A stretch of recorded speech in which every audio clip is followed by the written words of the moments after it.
has overstayed its welcome. Okay. This one, pretty simple. But I also feel like we're going to get really angry. Mainline games and remakes. Oh my fucking god, what have you done? Oh. So, like... Let's go in order. Okay. Is it red, blue, and yellow together? Oh, that's annoying. Okay, red, blue, and yellow. Red, blue, and yellow is B tier. If it were red and blue, I'd put it A. But because yellow's attached to it, B. See, I feel the opposite. Run it the fuck back! I prefer yellow. Yeah. I think yellow is cringe. I think yellow, if you're ever going to play like a Generation 1 Yellow game, alone is A totally tier. I think red and blue are what put it at B tier. I think y'all like Pikachu too much. No, red and blue, beyond the fact that it's ooh Pikachu, you can fucking, like, there's so many quality of life improvements they make. Yeah, red and blue are games that are held together by, like, duct tape and hopes and dreams. Yellow is at least somewhat playable. Like, red and blue are so fucking busted beyond belief, it's incredible that the games, like, turn on. I cannot believe you said that. That baffles me. I think collectively they're B tier. Also, if we get to Scarlet and Violet, I'm gonna have some fucking words.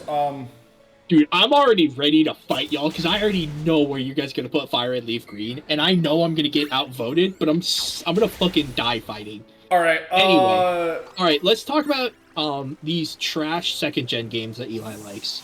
No, you know what? I'm gonna give them B tier. I'm gonna give them B high C tier. I would say they're B tier, like, above Gen 1. Yeah, no, because they improve upon them. Now, Spencer, if you say anything but this, I'm gonna walk upstairs and kick your ass. I've never played the OG Gen 2 Really? games. And now, is this never... including Crystal? Yes. Okay. I think I've only played Crystal, and I've, like, started Gold, but I never finished it. Okay. Alright. Jesus Christ. Ruby, Sapphire, Emerald. Too much water. I've never played them. Something IGN. You've never... Oh, we've been over this. So you've never played the original third-gen games? Yeah, I've only played the remix. Okay, so Eli doesn't get a say. So, Spencer, how do you feel? I like them in A. I would also agree with that. I think they're the oldest Pokemon games that you can, like, still play. And, like, reasonably enjoy. None of these games are getting S tier. Oh, we'll cross that bridge, motherfucker. Spencer, I feel like the longer I talk about Pokemon with you, the more I question if you actually like these games. That's a lie. There's one game. There's one game I would. If you say Gen 5, so help me God. No. Okay. As much as I love Gen 5, like, no. So this one is really hard. I think Diamond and Pearl are terrible fucking games. Oh yeah, shit. I just already know you guys are gonna give it a low tier, and then I'm gonna bitch and moan, and it's I would almost give it a B or A tier. I think they're shit remakes. I think they're fun games. I think Fire and Leaf Green are the definitive way to play first gen in 2D. Yeah, and unfortunately, like I'm not the biggest fan of them. I want to do a rerun of Let's Go at some point. But if I'm ever gonna want to play Gen 1, I'm gonna play Leaf Green. Fair. I'd let it go into A. Oh, Gen 4 is not S tier. Oh, baby sweetie. Oh, hell. Okay, listen. This is gonna be the most definitive one because I agree that Diamond and Pearl are objectively bad. They're terrible games, like borderline unplayable. Platinum fucks. Like Platinum does fuck. I agree. Platinum is the only saving grace of Gen 4. If Platinum didn't exist, Gen 4 would be a fucking nightmare. It's unfortunate that when they so unplayable. What? Huh? Have you played Diamond and Pearl? I guess it's been a hot minute. So Diamond and Pearl's problem is that they were the first games on the DS. This is the first time they ever did, like, Diamond and Pearl at the time were the biggest. They were the first ones to have used both screens because they were the first ones on the DS. But because of it, they run like ass. Much like the game that I'm playing currently. Do I have I any guess Pokemon my games I can just play? childhood brain never. But like you know how we were talking about Yellow was such a quality of life upgrade. Platinum is arguably the biggest quality of life upgrade. Like whenever you see people playing Gen 4, they're not playing Diamond and Pearl. They're only playing Platinum. fair. I think it's the only third version where that's the case. With all the rest of them, you can make arguments. Platinum is the only one. I would say because Diamond and Pearl are included, it's either low A or high B. I will give them high B. Spencer? I'm okay with high B. And that's Oh, yeah. including Platinum. I I would think my not give problem is Platinum I don't remember enough of it, so. Black and White. I'm gonna give that high A tier. Oh wait, sorry. Heart Gold, Soul Silver. I keep forgetting the names. I would give that S tier. If I'm being straight up. That's what I'm saying. Like one would be an S tier, it would be that. And now I know I dick ride that game a lot, but the reason I give it that high of a ranking is because of what it does. It takes the original Gen 2 games, gives them updates them to where the current gen is at. You know, we have the physical special split, which I think was that gen, or it was the gen prior. It was Diamond Pearl Platinum that did the physical special split. Okay, so yeah, it was that gen. It handles the transition to two screen really well, and has some of my favorite gimmicks. And then I don't know, it really just like it's set up well in its own right as a game, to where I would want to go back and replay it. The storyline for Gen 2 was already really fucking solid. The leveling is... I really like it. I like we're coming back to fuck around, and additionally find out.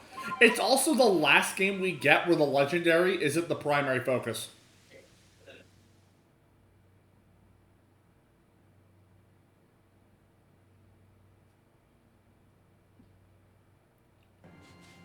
I was thinking about that. I would say that's. I forgot I did this as a bit. That's funny.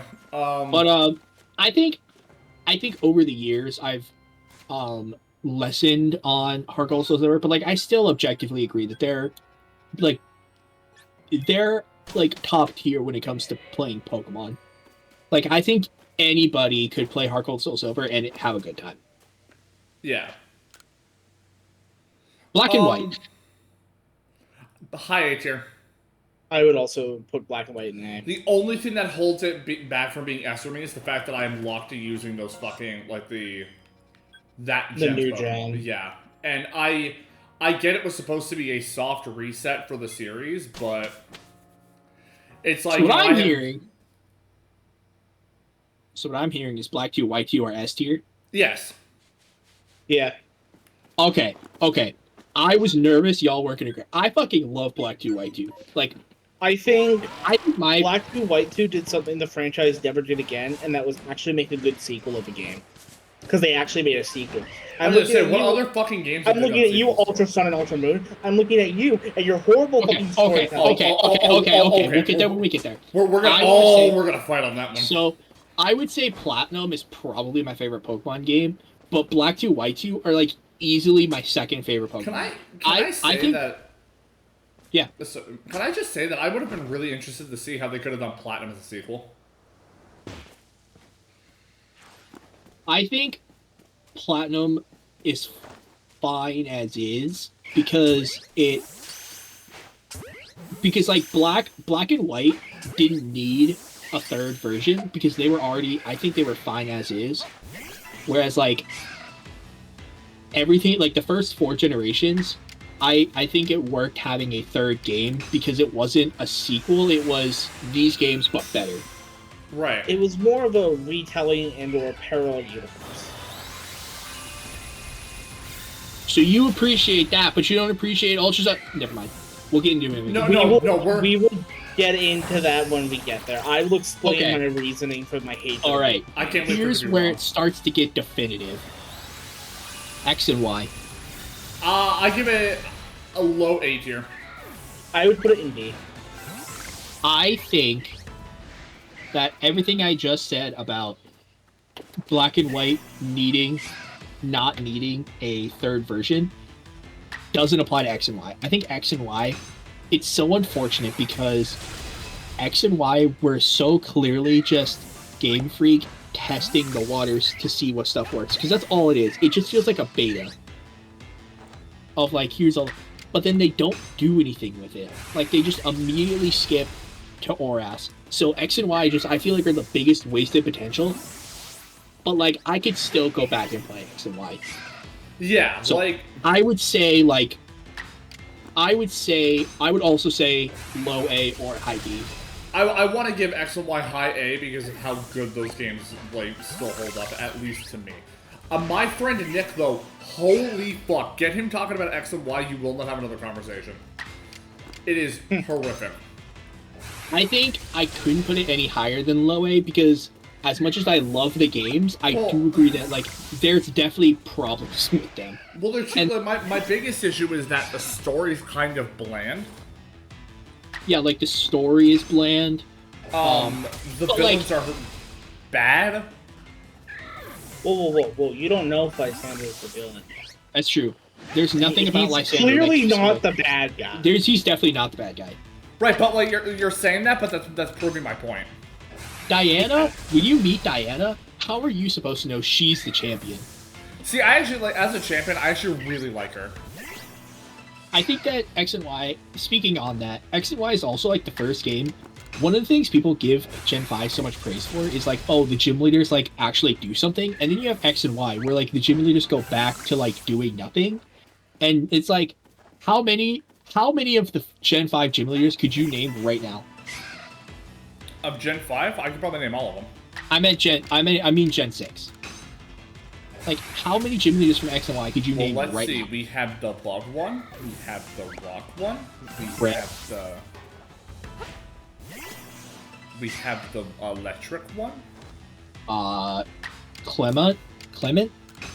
You forgot Karina. Only because he was in the anime. Best champion. Only because Clement was in the anime. We have the Fairy one. We have the Grass one. I think I can name 4 gym leaders. I can't name them, but I can tell you their typings. But that's pretty run of the mill for me. That's my point. So, like, that's why I think it works as like low A. Best champion tier list. I'm not opposed to that. If I can find one, we'll definitely do that. Okay. Anyway, the culmination of Gen 6, ORAS. Esther. Really?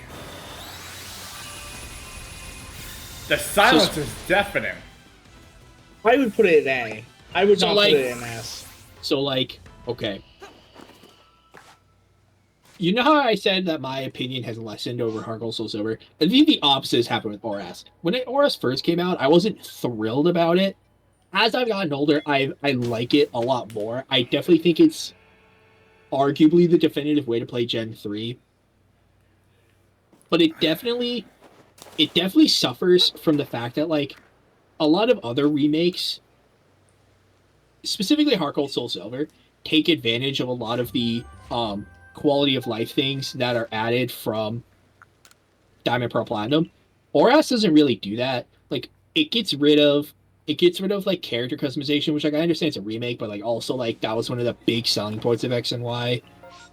Mega Evolution is kind of like, it's kind of used, but not really. Well, Mega Evolution, like, is handled, I think, in my opinion, really well in that game because they didn't. Because I know the story of the Gen 3 games, I just haven't played them. I think that the Gen 3 remakes handle Mega Evolution in the best way they can. They start dicking around with it around the time that I think Latios is, like, they hint at it here and there with, like, throughout the game, but when the Latios stuff happens, By the way, the Eon Flute, best part of that game. I would say it's in A, but I wouldn't put it above Black and White. Yeah.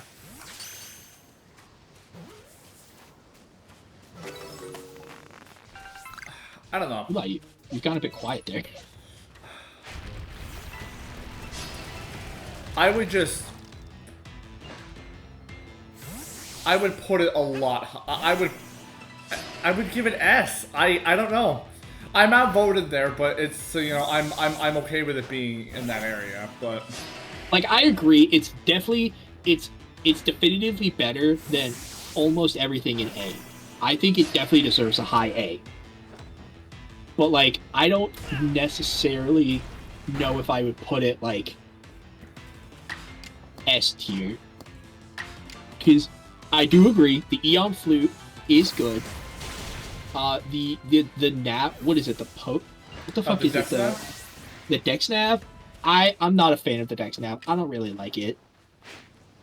It like I was never a fan of it. I think it's fucking annoying. So I don't know. But, I'll give it high A. Yeah.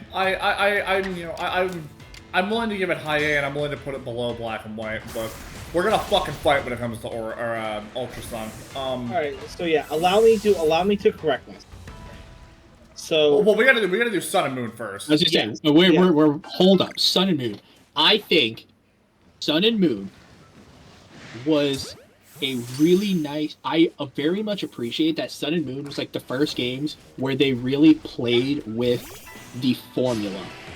There was no more gym leaders. It was you traveled around islands. It was really interesting how like instead of just go from town to town to town to town, you're like venturing around an island and doing stuff. Like it's still linear as most games up to this point are, but it doesn't feel as linear. Right.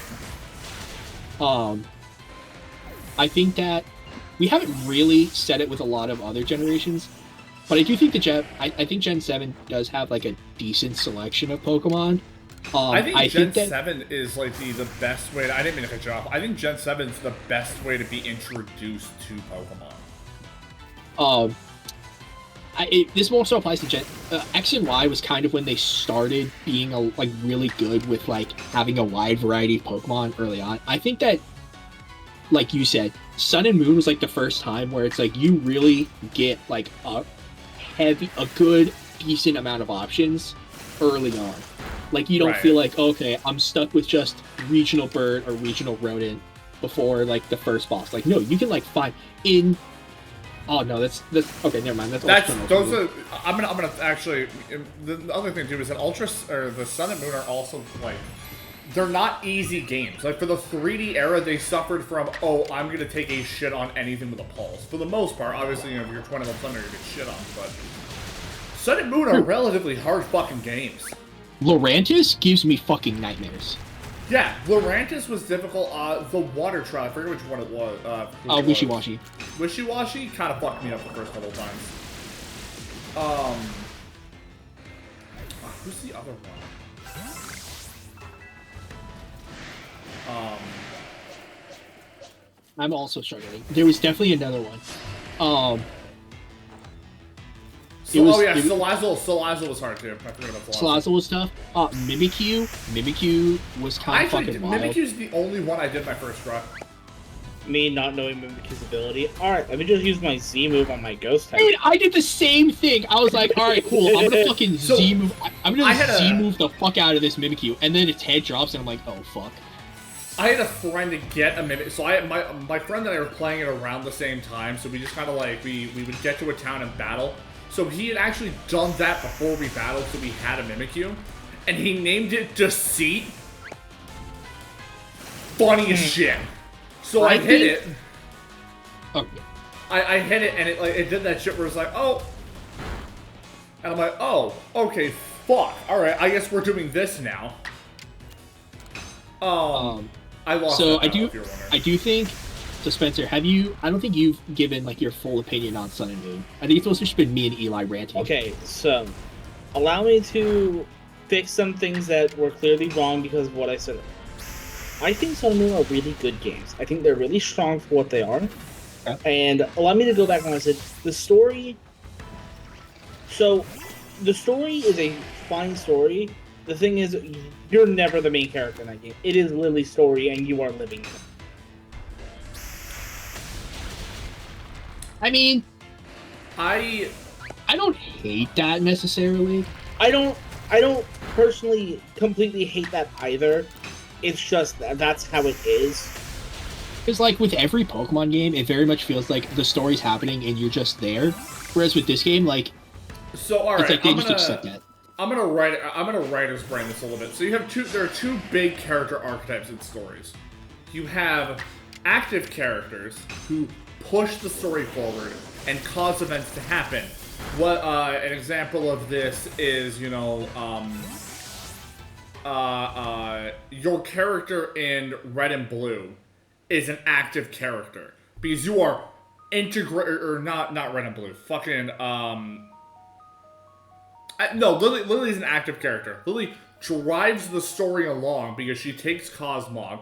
She, pushes that forward. And then you have your reactive characters, who in this case would be, like, the main character, the friends in X and Y, shit like that. 9 times out of 10 in a Pokemon game, you are not going to be an active character. You will mostly be a reactive character. Obviously, some exceptions to this are X and Y and Oras, but you're almost always the reactive, so that isn't really a change.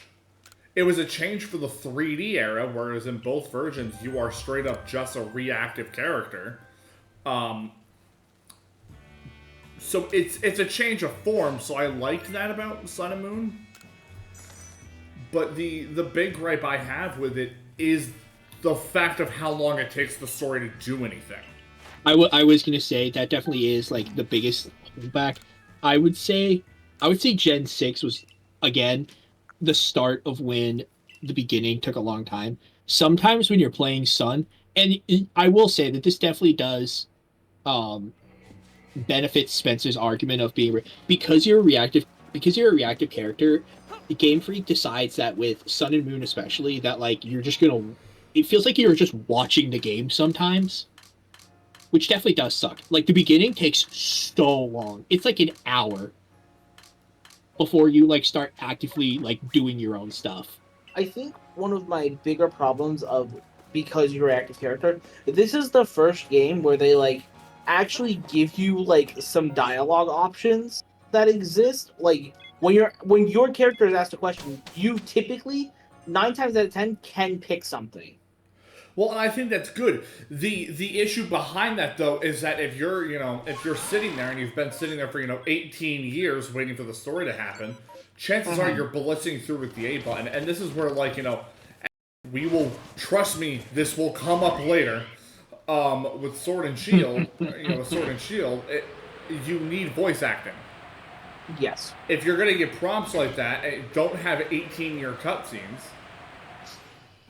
Yeah, like, if I wanted to sit here for 20 minutes so I could just listen to dialogue, I'd fucking just boot up Mass Effect. I said the thing. But yeah, no, I definitely agree. Matheson liking Mass Effect? Oh shit. Matheson liking Mass Effect? Fucking never. Okay. By the way, I told that to Vincent and that caught him by surprise. So where are we actually putting? I think that Sun and Moon are, like, high A. I think that oh my god. I think there's no argument that would let me put it in S. I think there's too much holding against it, but I definitely think it's an A tier game. Dude, I was gonna put it in C. Okay, no. I think that there's definitely quips you can hold against Sun and Moon. It's not a C game. Dude. Okay, let's put for this next bit that I'm about to do. Can we put it in A just for a moment? I think if you were gonna give somebody a game to play right now, I could give them Sun and Moon. So, I think you could do it before X and Y or, like, Fire Red Leaf Green, or I think it's high A, but we'll just put it tentatively in A. Okay, before anybody says anything, I go, oh my god, an alternate. All right. Oh, okay. don't overreact to what I'm about to say. You're going to. You're gonna hate me. I'm gonna overreact. I promise. He's gonna tell us it's like the greatest Pokemon game imaginable, and I'm gonna like leave the. I'm gonna spike my controller. I want to put Ultra Sun, Ultra Moon in D tier. What the fuck is wrong with you? Hear me out though. Okay. I hate it for the sole purpose of it proves Sun and Moon is just a fucking demo.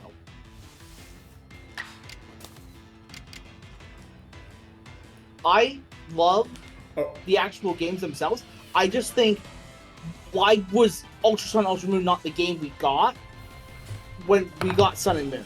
Like, Ultra Sun, Ultra Moon just has more there, but I just don't like that it just makes Sun and Moon feel like demos. See, I have the opposite thing.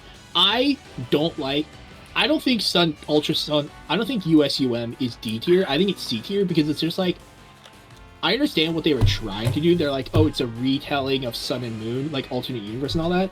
But like, I feel, for me personally, it doesn't like add enough that makes me be like, okay, yeah, I definitively am happy that I spent, you know, another $60 to essentially play the same game a second time. Like, why would I do that when I could just go play Sun and Moon again? Yeah, nothing can justify buying it. Eli?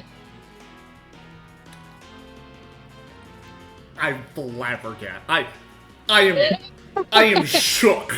I am taking the glasses off. I've taken a big gulp of water. You buckle the fuck up. No. First off, you take Sun and Moon out of fucking A tier and you put that little bastard at the bottom of B tier. It's happening right now. No. There's so much going on. I'm not ready for this energy. Ultra Sun is fucking A tier, and I will hear nothing else. Ultra Sun takes what Sun and Moon did. If you put Platinum in Platinum in fucking B tier, you were gonna put it in A, and you put that little bastard. You put that little bastard in fucking. I just clicked on something.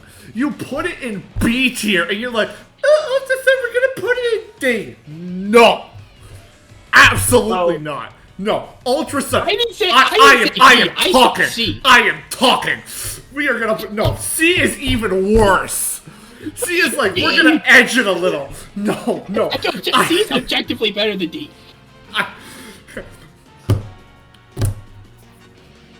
Oh my god, I don't know what to. Okay, Ultra Sun is the equivalent of fucking. Oh my god.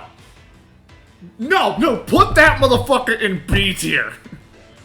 Ultra Sun and Moon takes everything that Sun and Moon did and it's like, alright, cool.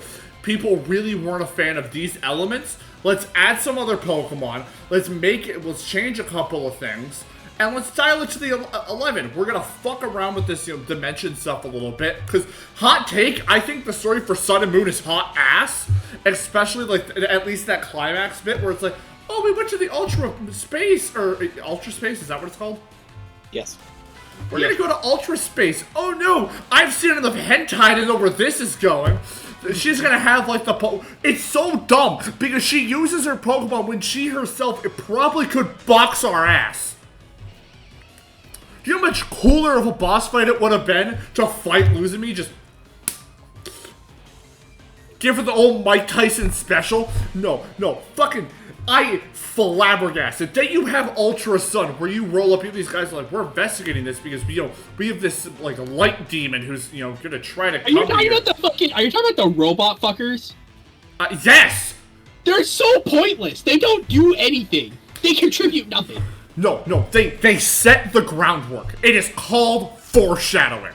They set the groundwork. They don't fucking do. They're like, oh, here's a fucking Poiple. They set the groundwork. By the way, I'm gonna clip all of this. They set the groundwork for this. They set the groundwork for Necrozma. Because the issue is that they spent all of Sun and Moon hinting at the idea of alternate universes and shit. And then it's just, take the shot, Mr. President. And it's, they blow their load on it with really no explanation. All of a sudden you have fucking Cosmog, who is just able to punch dimensions open.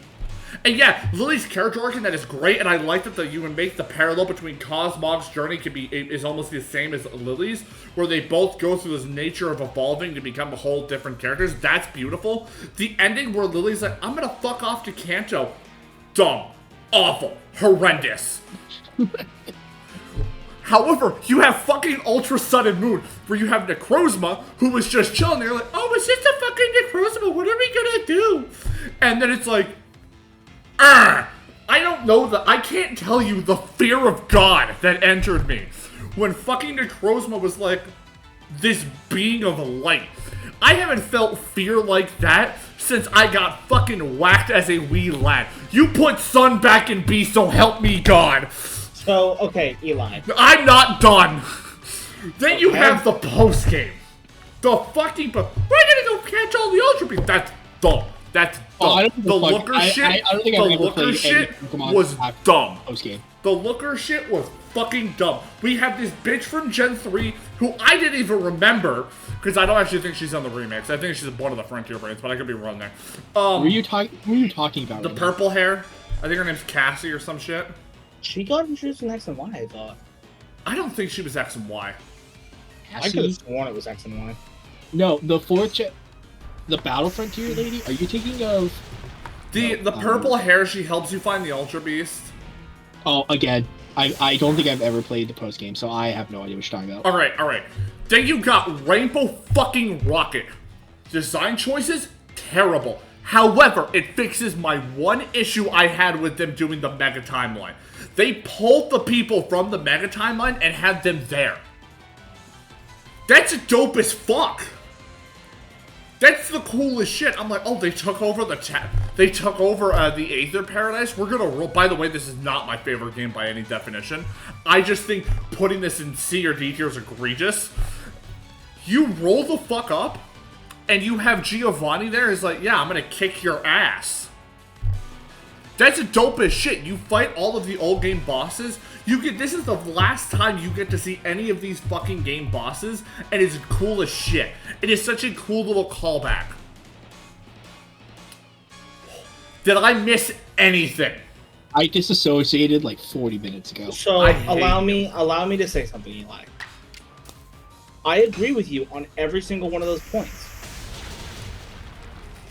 But I want to put it in D tier for the principle of Sun and Moon were inherently That's not what D tier is for. Allow me to. Sun and Moon were inherently unfinished games, and I think Ultra Sun and Ultra Moon were just a scummy business practice. I love the games. No, I hate what they did. I gotta agree with Eli here. I think saying I don't think that's a valid enough reason to put it. I think all three of us have given enough valid reasons why all four games are good. I think both of them could both be A and B for the same reason that both of them could be B or C. I want to give A and B because I think the first games are like inherently just like they're unfinished to a degree. I think the sequels, while not a scummy business practice, I think they add. I don't think you can say that. I don't appreciate. I think like with a lot of the third version of games, they were like, here's the first games, and we're gonna like update them with quality of life stuff. A lot of the Ultra Sun and Ultra Moon stuff, I do feel like it could have just been in Sun and Moon. I agree, but I think I don't know. I don't like to say that's a scummy business practice because I won't say it's a scummy business practice. I just think it's kind of shitty. I think of how much later you gotta remember Nintendo was very much on the Pokemon's ass of like you have to have a yearly release still. And honestly, I think Z-Ape having that break, that's actually a whole other conversation. I say we put them both top of B, and even though they're like this, I say they're like tied for top of B. I can accept that.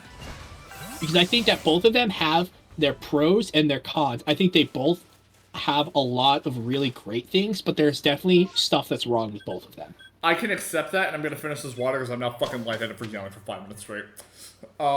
Right, so while you do that, I think we can all agree, like... Yeah. Yeah, no, I'll give that D tier. I think Let's Go was a fine, like, from a marketing standpoint, was fine enough to be like, oh, we really want to, like, tie in the fucking, the second gen game, or not the second gen, the first gen Pokemon games with Pokemon Go and put that on the Switch. I think that was fine. I think the way they did it was fucking dumb.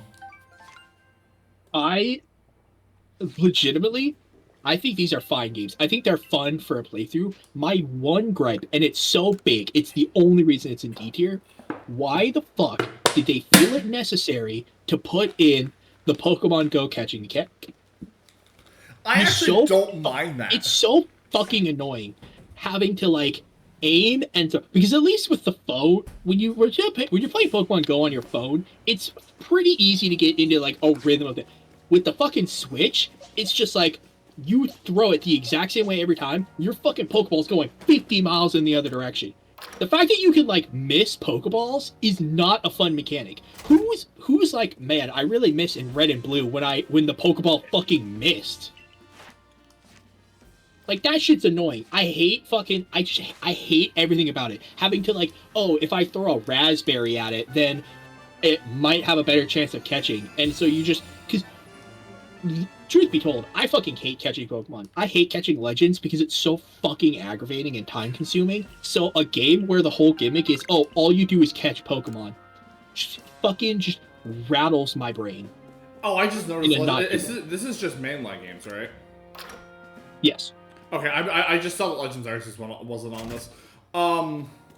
Mainly because, like, a lot of the ones that have side games are, like, games that either I haven't played or, like, games that, like, who gives a fuck? Like, oh, yeah, we're gonna talk about fucking Pokemon Pinball. Like, I'll talk about Pokemon Ranger all damn day, but Mystery Dungeon? I don't know shit about Mystery Dungeon. Yeah, I mean, that's fair. No, I'd have to agree with you. I think that those games are like... I wish what they had done was they had kept the catching practice the same, but they gave us the option to battle Pokemon, and like that's how we get XP. Because the fact is like grinding in that game is a fucking nightmare. It's so bad. Grinding is a fucking nightmare. I've wanted to replay those games for a fucking while now. I don't own them anymore. I think I gave my copy to Bella, but it's also like I don't ever have the urge to, you know, I don't want to drop money on that, and Nintendo never puts the shit on sale, but that's a separate issue. Yeah, so fun fact, Let's Go Eevee was one of the 2 first Switch games I ever bought. For some reason, Let's Go Pikachu is always more expensive. I can never find a copy of Let's Go Pikachu that isn't more expensive than I actually want to get a copy of Let's Go Eevee because I don't like I'm you know, hot take, Raichu be my favorite. I'm not a huge fan of Pikachu. I inherently hate the electric rat. So Spencer, how do you feel about Let's Go? Because I think Eli and I have kind of said our piece. I just don't like them. That's fair. The fact that they're considered a mainline game here actually pisses me off because they're a spinoff. I don't care what you say about them. No, they're that's why I was surprised at Arceus. My biggest. I'm not gonna lie. I would consider both and Arceus as mainline. I think the biggest gripe with Let's Go 2 is like not being able to evolve the starter. That's actually that's a very good point. I feel like that should totally be a plot line of you get a stone and it's like, oh my god, our starter evolves. I think that would have been a fucking awesome thing, but no, because you have to have the tiny. I disagree. I think I love the concept that they're like, oh god, we have to keep these Pokemon. Let's just make them broken to shit. So like the Eevee is at. Like, they're just like, they learn a water move because, also their stats are fucking insane. Like, I think that's so fucking hilarious that you can just beat up all of these, like, you can beat up a Dragonite with an Eevee. How often do you get to say, oh yeah, I beat a Dragonite with my Pikachu? Am I holding a light ball? So. No, yes. I agree. My question before we get too deep into Sword and Shield is how are we going to handle DLC? Are we just going to include that as part of the base game? No. Have you played the DLC? Well, because my rating of Sword and Shield changes with the DLC. I have not played any of the DLC in either games. Then I am okay with not including DLC. Then I think that's. I do think that. I think DLC is so dumb. Similar to Spencer's point about Ultra Sun, Ultra Moon, I think it's completely pointless having DLC because it's like they don't add enough that it feels warranted to spend almost $100 on one Pokemon game for that much content. I think that's true in Sword and Shield. I don't think that's the case in Scarlet and Violet. I can't say anything because I 100% have not played them. But anyway, Sword and Shield. All right, okay. Listen, I'm gonna get really talkative with the next set of games, but for this one, I diss on Sword and Shield a lot. Realistically, I think that a lot of the Pokemon are fine. I think the games look fine. I'm not one of those like, oh, the games look so fucking ugly, because like nobody's playing Pokemon for their superior fucking graphics. However, the one thing about Sun and Moon that angers me is like we all are fully aware that Pokemon are very linear games. Why the fuck is the Sword and Shield map literally just a straight line? The wild area, they try to make up for this by having like the wild area, which I'm sorry, the concept of the wild area, I am not a fan of. The wild area ruins the wild area. Yeah, wild area. The only time wild area was ever done well was in Legends. I am not a fan of the concept of open world because it just feels like you're just running you're just running around the middle of nowhere forever. And with Sword and Shield, it's like it's the one area, but you just go through it like 6 fucking times. Yeah, the wild area would be so much more bearable if you weren't spending 800% of the game in it. I think with that being said, I actually do enjoy most of the story of fucking of Sword and Shield. The climax of that game is fucking dog water. I don't like Eternatus. I don't like the dogs. I think the dogs are dumb. Oh no, Galar's gonna run into energy problems 1,000 years from now, guys. We need to fix it. And honestly, I'm probably getting some shit for this. I think Leon might be my favorite of the champions, or he's at least in my top 5. Very specific take. Can I make a pitch? Yeah. I think after looking at this list, I would say I would put this probably in C. I would also move. I think it's better than Gen 1, but I don't want to put it in B. I think Gen 1, after looking at this list, should go down to C. Okay, so I will accept that on the term that we put Ultra Sun.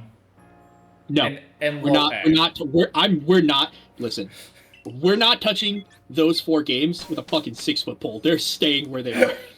All right. I think that's fair. I was gonna put Sword and Shield in C anyways, but I can agree that I would play them before I would play fucking the OG. And honestly, I think I would almost play Let's Go before the OG games, but I think that's purely because of accessibility.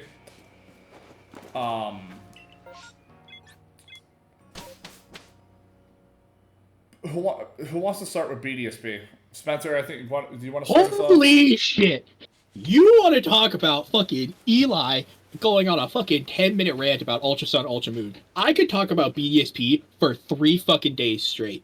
It is so fucking baffling to me that we spent so many years asking for fucking 4th gen remix, 4th gen remix, 4th gen remix. Nobody was sitting here being like, damn, I really love fucking Diamond and Pearl. I want to play that shit again. No. Everybody who wanted Gen 4 remix was explicitly talking about Platinum. 100% was talking about Platinum. Instead, so they're just like, okay, so we're just gonna make Diamond and Pearl, but we're just gonna like do the same thing, but on the Switch. Fuck that. The whole gimmick of fucking remakes is that it's the same games, but they make them better. BDSP does not feel any better than Platinum. Like, the fact that the game came out like a decade after Platinum, and I still am sitting here being like, yeah, I'd rather go fucking play Platinum. Heart Gold and Soul Silver, definitive way to play Gen 2. Fire Red Leaf Green, definitive way to play Gen 1. Oras, I think is the most arguable, but I think most people would agree it is the definitive way to play Gen 3. Well, and even BDSP like... they are not 100% are not the definitive way to play Gen 4. If you're playing Gen 4, you're deciding between BDSP and Platinum. That is so fucking annoying that a game that took 12 fucking years to make is not better than a game that came out 3 consoles ago. Can I say one thing in defense of BDSP? It wasn't made by Game Freak. That is fair. That is a fair point. Hold on, who did BDSP? It was somebody. Oh, you're right. It wasn't made by Game Freak, so like they didn't have a say in it. Do you remember when BDSP first came out and people were like beating it in 10 minutes because of how fucked the game was? Like, yeah. How long? A studio that never made a Pokemon game before. Like, what the? These were remakes that people were demanding for a decade, and they're just like, yeah, they're like, okay, yeah, this seems like a good first project for these fuckwits to deal with. They really dropped the ball hard. Like by outsourcing it, like it was just bad. The only thing BDSP improves upon are the like limited number of fire types and the what was it? The underground is just fun. I actually really liked the underground as a whole. I will agree. The underground is one of the few things that they do better. And they did Cynthia well. They did the game isn't any harder or any less difficult than the originals were, and I can appreciate that. What I want to say is... I want Matheson to hold his peace on Cynthia, though. We got new forms for Dialga and Palkia, and they just weren't in BDSP. Like, that alone is this came out before. Didn't this come out before Arceus? This came out like a month before. Yeah, a month before. I'm sorry. There was, like, they should have done something with that. The fact that the forms were there. But the problem is, we didn't get those forms because it was an outsourced game. See, yeah, like... I almost, like, I disagree. Pokemon has never been one to be like, alright, cool. Like, I don't even think, like, I don't even think those forms were in, like, Scarlet and Violet, I don't think. I think they're just exclusive to those games. And I think that's because Arceus is a side game. No, I think you can hit those ones. I don't know. I would say if you want to look that up real quick. That being said, those forms are kind of dookie, but they're ass. But that's a whole other thing. Actually, I kind of fuck with the Dialga one, but even then, I prefer OG Dialga over it. The biggest issue with BDSP is that it is just those original games. There's nothing improved upon. It is shot for shot. Yes, and you can get the Lustrous Globe and Adamant Orb in Scarlet Violet. I mentioned earlier that I wasn't a fan of the Dex Nav in Oras, but I agree that it's something new, it's something different. We mentioned the Eon Flute. The Eon Flute is fucking incredible.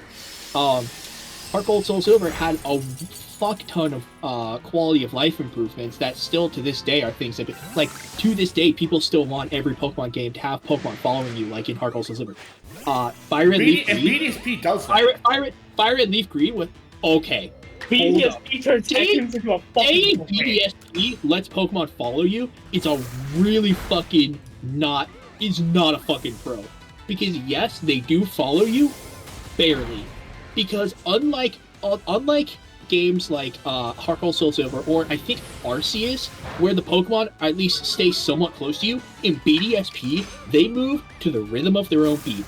One of my favorite fucking Pokemon, Torterra, I cannot have follow me because it is so fucking slow that it spends half of its fucking walk cycle teleporting back to me. But it's so fucking slow that by the time it teleports back to me, it takes one step before it has to be teleported again.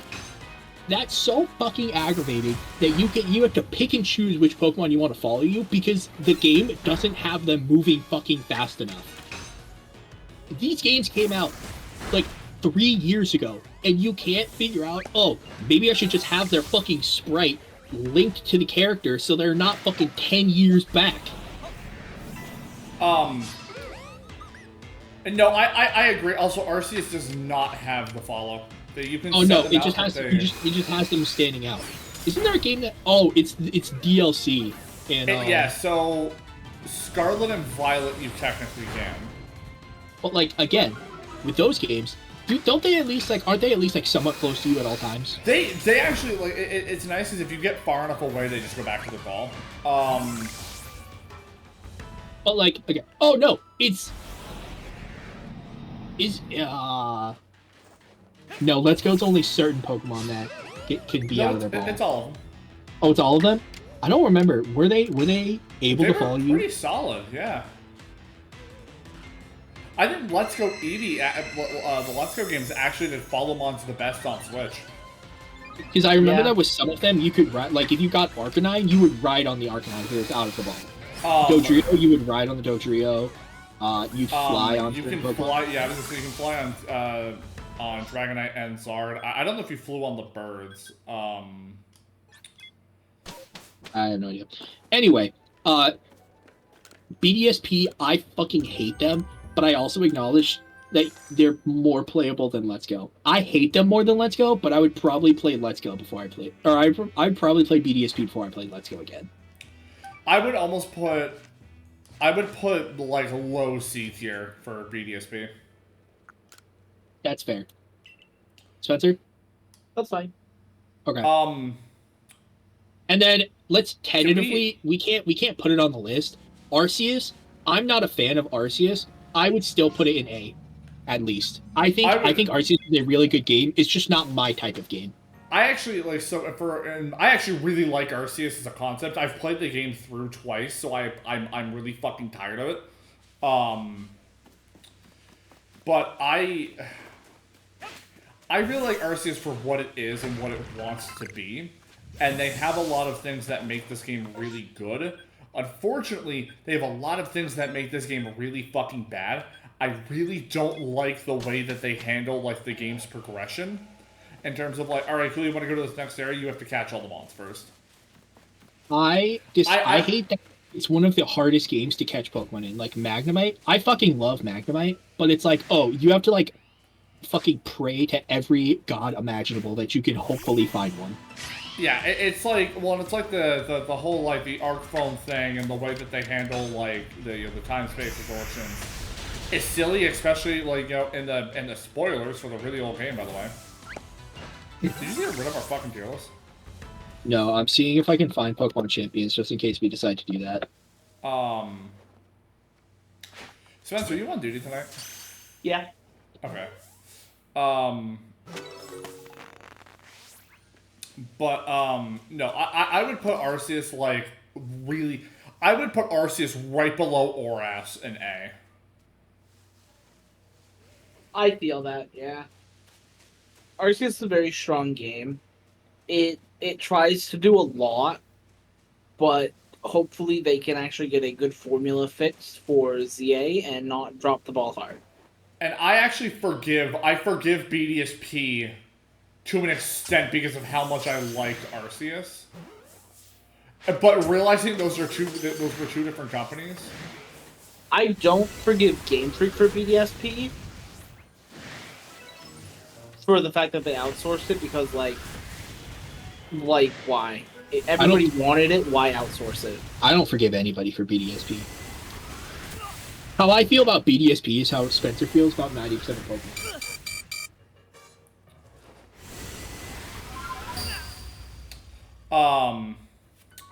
No, I mean... So Scarlet Violet. Alright, so...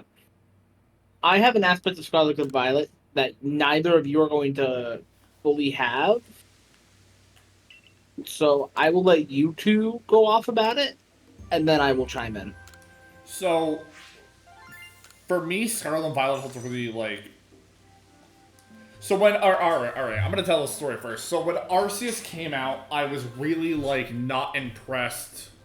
Oh, wait. Actually, can I tell the BDSP story before we move on? Yeah, you can tell the BDSP story, but... So... The only fond memory I have of BDSP was I was playing it and I was not enjoying it. I was taking forever to finish it. I hadn't beaten Candace yet. Eli texts me one night and he's like, yeah, I can't beat Cynthia. He, like, for the life of him, could not beat Cynthia. And I was just like, that's weird. So I just picked up my Switch, and in literally one sitting, I beat Cynthia, beat the 8th gym, and did everything and beat Cynthia, like, that night. And so I So, just texted him. I texted him the next morning, and I was like, yeah, I beat her first try. for context, I have a rule that I will only use 6 Pokemon. I don't like swapping team members around. I actually wanted to try doing that with BDSP. So I had, I think, 12 team members. Like, I was rotating in and out pretty consistently. So when I got to fucking, Cynthia, I was severely underleveled. And I never had because I didn't play Platinum till, like, after BDSP. I don't think I played Platinum until last year, right? I think I think that was the case. I did a mass run through of all the games. I played through Platinum and I got that experience, but I never had that experience with Cynthia growing up. I got fucked by Cynthia. Which is a sentence most people wish they could say. But yeah, no, it was really funny. So Scarlet and are we good with that? Yeah. Yeah, Scarlet Violet. Scarlet and Violet holds a very unique spot for me. I think Scarlet and Violet are didn't cook nearly long enough.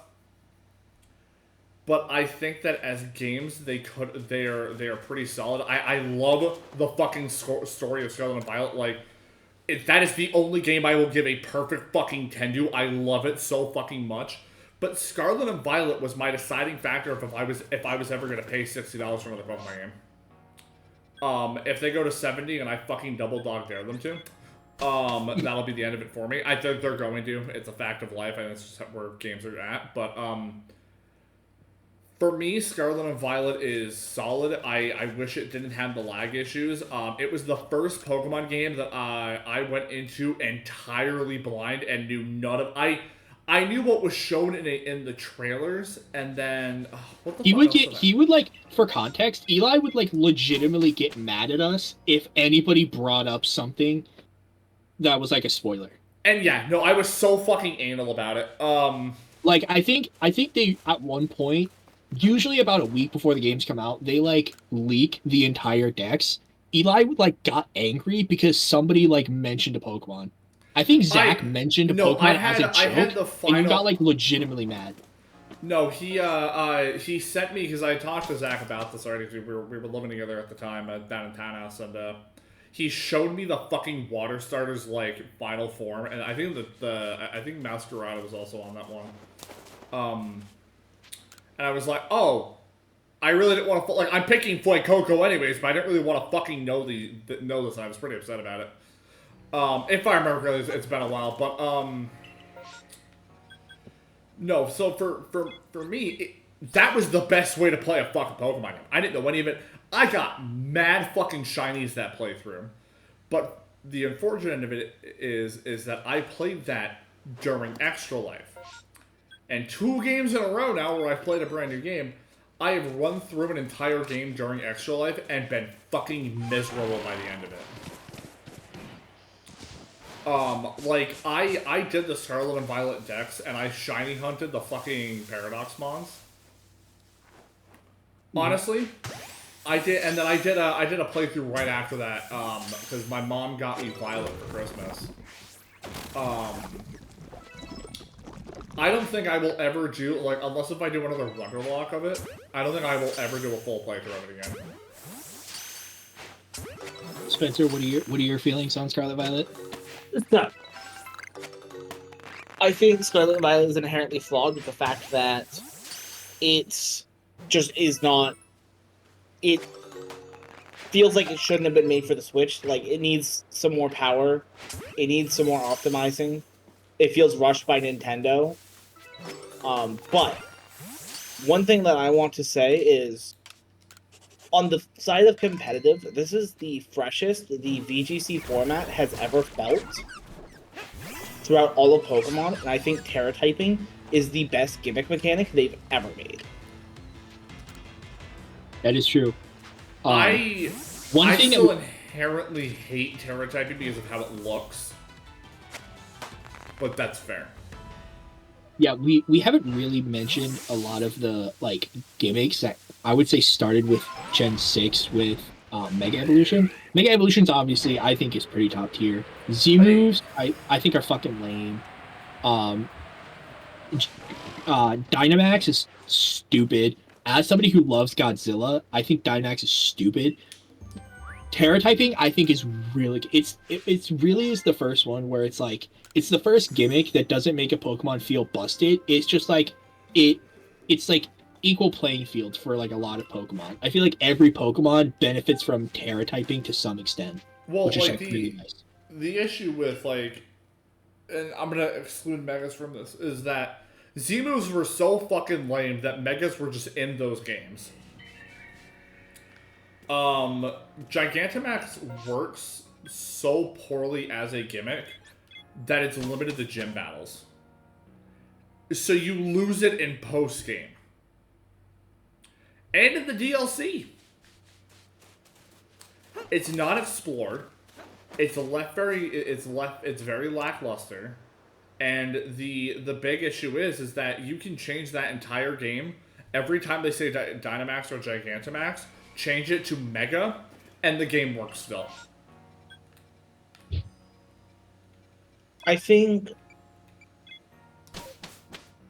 yeah, no, like the problems I have about based around Gigantamax, Z moves, and even Terrestrialization, Mega set the precedent that it's at least pseudo explained. These just happen.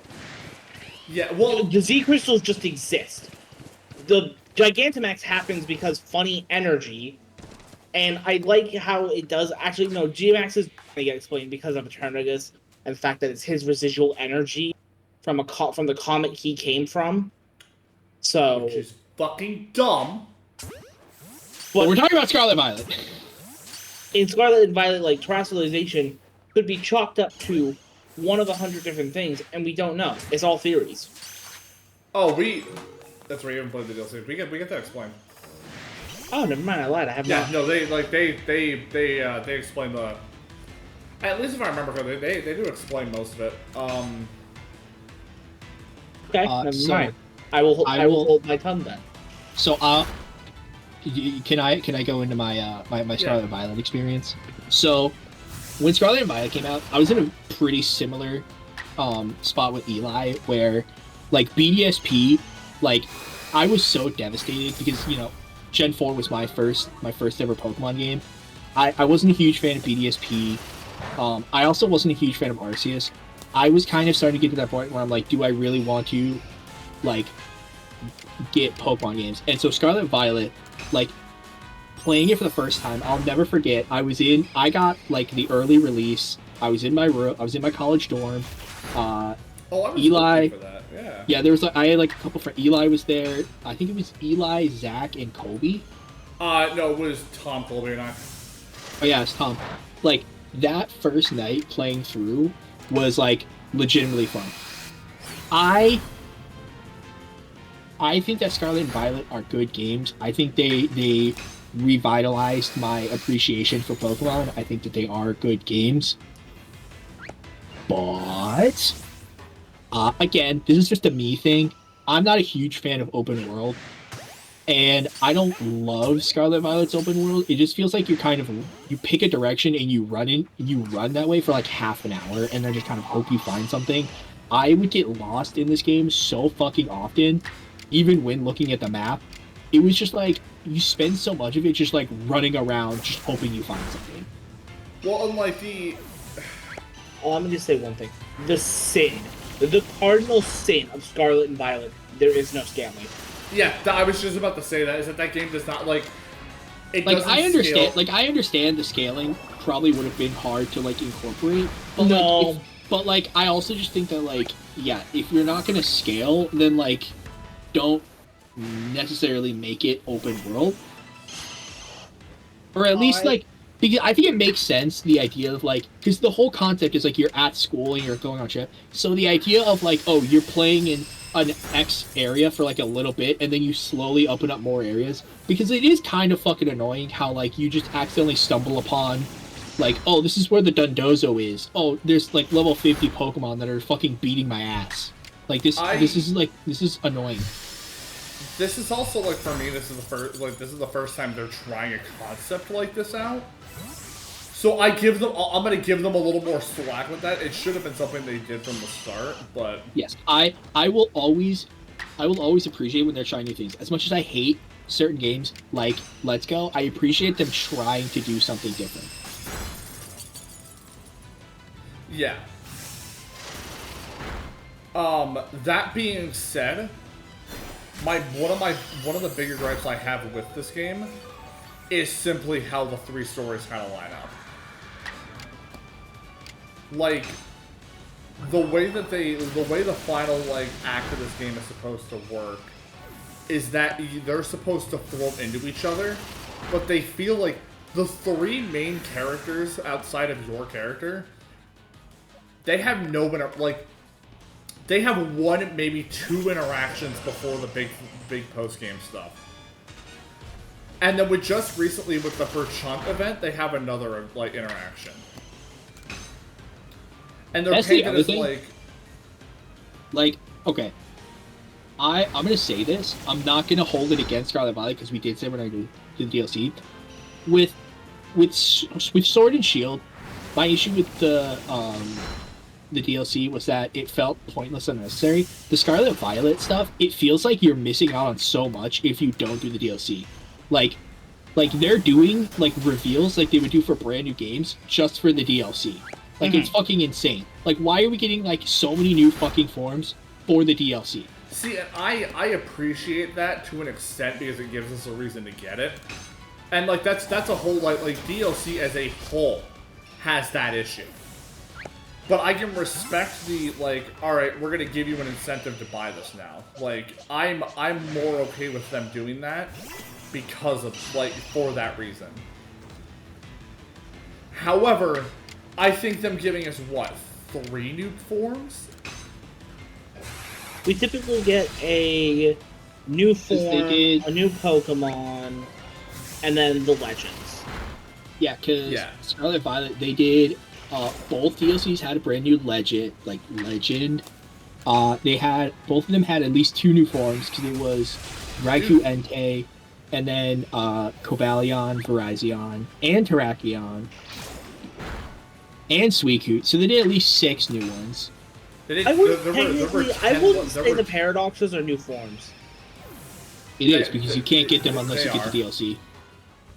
Correct. I consider them, they're their own Pokemon. Yeah, but it's still okay. But like, still, it's things that are locked behind a paywall. No, that's fine. Well, Cobalion and Verizon aren't locked behind the paywall though. They're not.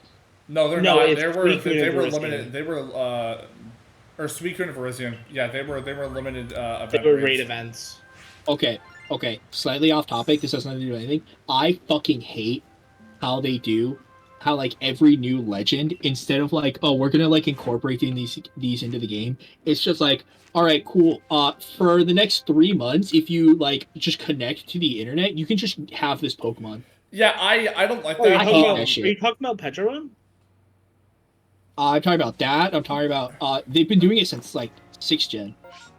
Well, actually, no, they've been doing it since 5th gen. Because Victini was like that, where it's like, oh, for a limited amount of time, you can get this ticket so you can get Victini.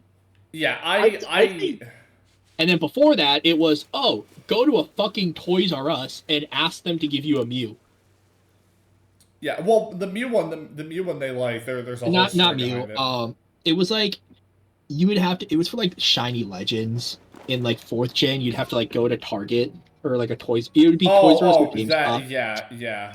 No, you're right. I want to say one thing about Petrarun. Petrarun is the most available mythic event we've ever gotten. What the fuck is a Petrarun? Oh, is that the one with the shield face that has the forms? Yeah. No, that's Ogerpon.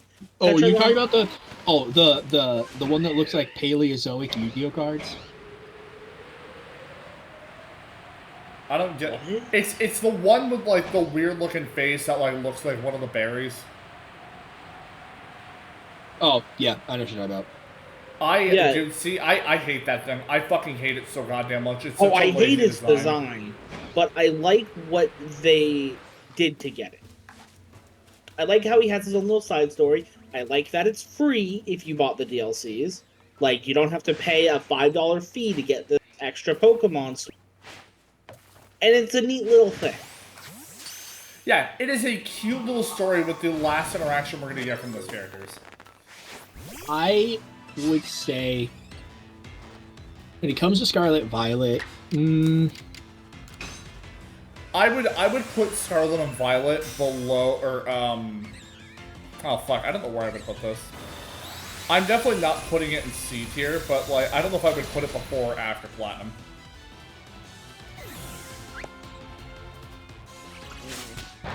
middle of the road. Yeah. I Like, it does so many goods, but it has its fair share of bads. Like, it's just... Like, I think that, like, Gold, Silver, Crystal are, like, okay. I think from Scarlet Violet on is when Pokemon games is when, like, all of these are, like, good. From Scarlet Violet and up, they're, like, good games. Everything below Scarlet Violet are, like, either okay or not, or meh. Or not good. That's fair. Okay, so I think that was a very divisive one.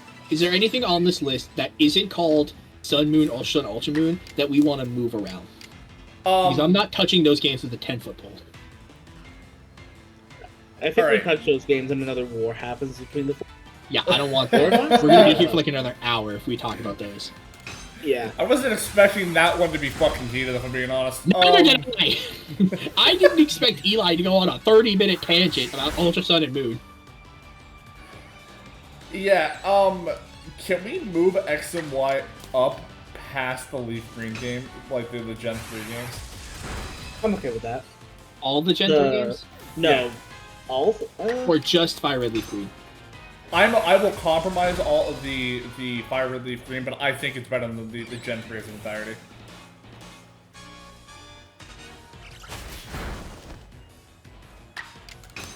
I think Gen 3 holds a lot.